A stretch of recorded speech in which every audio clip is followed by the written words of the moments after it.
नमस्कार, जय हिंद। आप देख रहे हैं हम सफर भारत और मैं हूं आपके साथ अंजलि प्रकाश। अभी एक बहुत ही खास मुद्दे के लिए हम लोग भारतीय जन जागरण पार्टी में आ गए हैं और हमारे साथ बैठे हैं मृत्युंजय सिंह जी, जिनकी ये पार्टी और ये पार्टी के राष्ट्रीय अध्यक्ष है। तो यहाँ पे हम क्यों आए हैं, तो जिस तरीके से अभी बीजेपी सियासत दांव खेल रही है, कैसे 140 सांसदों को 141 सांसदों को निलंबित कर दिया।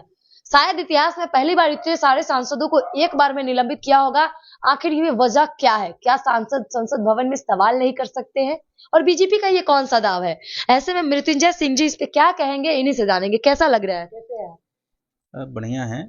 देखिए, किसी भी चीज को इतना वीकली नहीं करना चाहिए। अच्छा। है ना, लोगों को सबको बोलने का हक है जी। और सबको मौका मिलना चाहिए। वो लोग भी जीते हुए सांसद हैं और उनको भी पूरा पूरा मौका मिलना चाहिए था बोलने का। उनको बाहर करके ये दिखाने का कोशिश किया गया है कि हमारा पूरा जो है तानाशाही चल रहा है। अच्छा, मतलब कि आप मानते हैं कि बीजेपी जो है वो तानाशाहों का सरकार है और मोदी जी तानाशाहों के सरदार है? तानाशाही तो वही होती है ना, जब आप एकदम से लगातार कोई पार्टियां जीतती जाती है तो उसमें थोड़ा सा गुरूर तो आ ही जाता है। अच्छा। इस चीज को मानना पड़ेगा, हर किसी को मानना पड़ेगा। इसलिए कभी कभी चाहिए क्या होता है, जनता को चाहिए होता है कि हर किसी को बराबर का मौका दे। और वो भी जीते हुए प्रत्याशी हैं, जो भी सांसद से निकाले गए हैं वो भी जीते हुए प्रत्याशी हैं, तो उनको भी बोलने का मौका मिलना चाहिए था। उनको इस तरह से नहीं निकलना चाहिए। क्या उन्होंने कौन सा गलत सवाल कर दिया था? उन्होंने सिर्फ यही पूछा ना कि संसद भवन के अंदर अगर सुरक्षा की व्यवस्था है तो स्मोक बम कैसे फोड़ दिया गया। इस सवाल के लिए क्या उनको निकालना सही था? ये सुरक्षा में चूक तो दोबारा हुई है। एक बार पहले भी हुई थी जी। उस समय तो बहुत बड़ी। आप आज से पहले जब अटल बिहारी वाजपेयी जी थे तो उस समय भी संसद भवन पे हमला हुआ था जी। उस समय भी सुरक्षा की चूक की वजह से हुई थी। भगत सिंह ने जो किया था वो तो एक आजादी का मिशन था, लेकिन ये जो किया जा रहा है आजादी का मिशन नहीं है। इस तरह की आजादियां नहीं मिलनी चाहिए उनको। इस तरह की आजादियां अगर लेंगे अपने ही सांसद को, जो अपने ही वोटों से जीते हुए सांसद हैं, यहाँ पे किसी अंग्रेज का शासन तो है नहीं, तो वो लोग तो अपने ही लोग हैं ना। अपने ही लोगों के बीच में जाके और आप कोई भी पटाखा छोड़ रहे हो, बम छोड़ रहे हो, ये तो गलत बात है। इस चीजों को कभी सपोर्ट कोई भी नहीं, किसी को भी नहीं करना चाहिए। आपने एक बात कही कि अंग्रेजों के शासन तो है नहीं, तो कहीं ना कहीं क्या लग रहा है कि हमारा देश लोकतंत्र है या राजतंत्र है? क्योंकि लोकतंत्र में मुझे नहीं लगता कि सवाल पूछने पे किसी को निलंबित कर दिया जाएगा, वो भी एक सांसद जो बहुत सारे वोटों से जीत कर आते हैं उनके साथ ऐसा करना, ये तो अन्याय हो गया ना। देखिए, पावर का दुरुपयोग नहीं करना चाहिए, चाहे कोई भी पार्टी। ठीक है, सबको बोलने का मौका मिलना चाहिए, उस पर उनको जवाब देना चाहिए कि ये चूक कैसे हुई। उसकी कमेटी गठन होनी चाहिए। अभी कमेटी गठन भी हुई है और जांच भी चल रही है। तो ये चीजें जो हुई है ये दोबारा नहीं हो, इसके लिए उनको प्रयास करना चाहिए जो सरकार में है। क्योंकि ये विपक्षी का काम नहीं, ये सरकार का काम है। कभी भी विपक्षी लोग सरकार से तभी सवाल पूछेंगे जब आपकी सुरक्षा में कोई भी चूक होगी। आप जब सुरक्षा में चूक करेंगे तो आपसे सवाल पूछना तो वाजिब चीज है कि आपसे सवाल पूछे जाएंगे, क्योंकि आपके पास में सरकार है, आपके पास में सारी व्यवस्थाएं हैं, कानून व्यवस्थाएं आपके साथ में है, सारे फोर्सेज आपके अधीन में हैं। तब अगर चूक होती है तो इसके लिए विपक्षी तो जिम्मेवारी नहीं है ना, इसके लिए तो जिम्मेवार आप ही हैं, तो आपको इसका जवाब देना चाहिए। आप भी एक पार्टी बनाए हुए हैं भारतीय जन जागरण पार्टी से, और कहीं ना कहीं आपके पार्टी का उद्देश्य है इस देश से जातिवादी खत्म करना। फिर क्या लग रहा है कि बीजेपी पार्टी जब तक है, कहीं ना कहीं उन पे ये आरोप है कि वो हिंदू मुस्लिम करते हैं। अभी हाल ही फिलहाल में आपने गिरिराज सिंह का बयान सुना होगा, जिसमें उन्होंने ये जिक्र किया कि इंसानों को क्या खाने से धर्म भ्रष्ट नहीं होगा। आप समझ रहे होंगे मैं क्या कह रही हूँ, कि उन्होंने ये बोला, हिंदुओं से युवाओं को शपथ दिलाई कि तुम लोग हलाला चिकन नहीं खाओ, झटका चिकन खाओ। तो क्या अब तमाम नेताओं का सिर्फ यही बात करना है कि क्या खाना है, कौन सा धर्म है, कौन सा हिंदू है? क्या उन लोगों के तमाम यही मुद्दे हैं? ये तो ये है, ये लोग सिर्फ बोलने तक हैं सीमित जी। इन लोगों का कोई मकसद नहीं है। ये लोग बोल के और फेमस होना चाहते हैं और कुछ भी नहीं है इसके अलावा। क्या खाना है क्या नहीं खाना है ये जनता खुद से सोचेगी ना जी। ये उनको तय करना है कि हमको क्या खाना नहीं खाना है। और रहा बात जो झटका खाना, हलाली खाना, क्या खाना, अब आप जब जाते हैं मीट खरीदने तो कितने बार देखते हैं कि आपको क्या दिया गया है? ऐसा तो नहीं देखते हैं। नहीं, बड़े बड़े रेस्टोरेंट वगैरह भी होते हैं, वहाँ पे कोई देखता नहीं है कि कौन सा चिकन सप्लाई किया जा रहा है। आप तो वहाँ ये भी नहीं देखते कि आपको खाना खिलाने वाला कौन है। आप कितने वेटरों से पूछते हैं कि कौन सा खाना खिलाने वाला कौन सा है, किस जाति का है, किस धर्म का है? नहीं पूछते हैं। तो ये चीजें अगर इस चीज को करना है तो आप अपने घर से भोजन लेके चलें, आपको ये जरूरत ही नहीं पड़ेगी, है ना, किसी को समझाने से या इस तरह के उन्माद फैलाने की जरूरत। युवाओं को शपथ दिला रहे थे, वो कर रहे हैं, तो कहीं ना कहीं ये टारगेट है एक जाति के तरह। देखिए, धर्म इतनी छोटी चीज नहीं होती जो किसी चीज के खाने से और किसी भ्रष्ट चीज हो को जाए। पीने से भ्रष्ट हो जाए। अगर आपका आत्मा शुद्ध है तो आप अपने हिसाब से उसको चलते हैं, जी तब आपका धर्म कभी भ्रष्ट हो ही नहीं सकता है।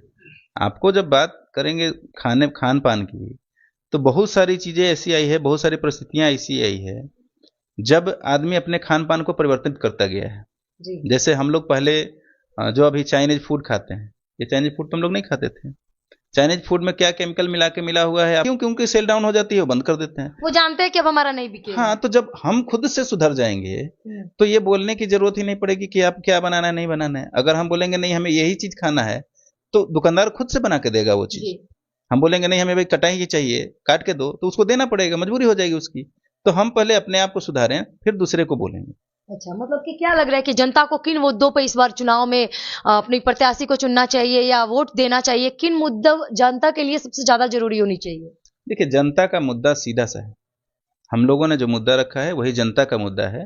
जनता का मुद्दा है उसका स्वास्थ्य, उसका न्याय और उसकी शिक्षा। जी ये तीन चीजें जब तक नहीं सुधरेगी तब तक कोई न्याय नहीं हो सकता, कोई व्यवस्था नहीं बन सकती है।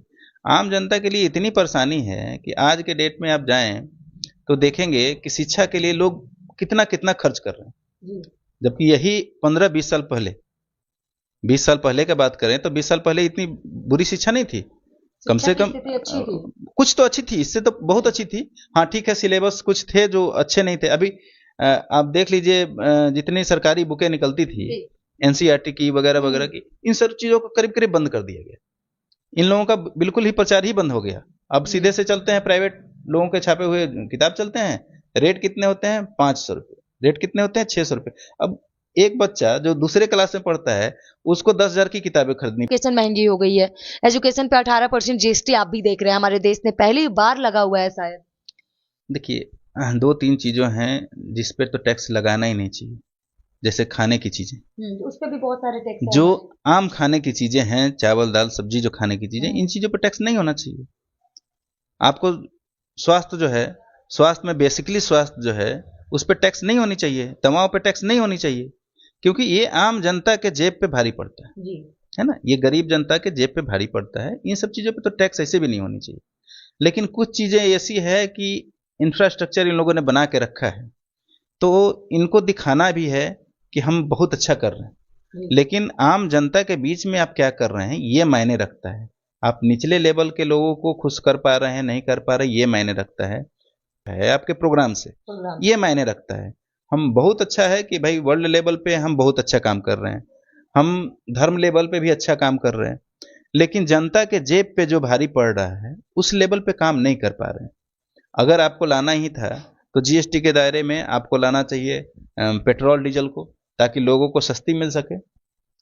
कोई सरकारें बेच रही है 10 रुपये सस्ते, कोई बेच रही है 5 रुपये सस्ते, कोई बेच रही है 2 रुपये सस्ते। ये क्या तमाशा है? यही चीज है, भारत हमारा एक है तो हर जगह हमारे पेट्रोल एक ही रेट होना चाहिए। एक ही रेट होना चाहिए। लेकिन अगर पेट्रोल की बात करें तो आप गैस की कीमतों को लगातार देख सकते हैं कि कहीं पे सस्ते हैं, कहीं पे 500 रुपए हैं, लेकिन हमारे यहाँ 970 अभी घटा के किए गए हैं, लेकिन 1270 हमेशा रहते हैं। क्या लग रहा है कि उस समय की सिचुएशन किसी एक राज्य में, जबकि पूरे सेंट्रल में बीजेपी सरकार है, तो एक राज्य में कम करके बाकी सारे राज्यों में दाम बढ़ाकर क्या साबित करना चाहते हैं? देखिए, यही तो पॉलिटिक्स है ना। इस पॉलिटिक्स से जनता को कितना नुकसान हो रहा है।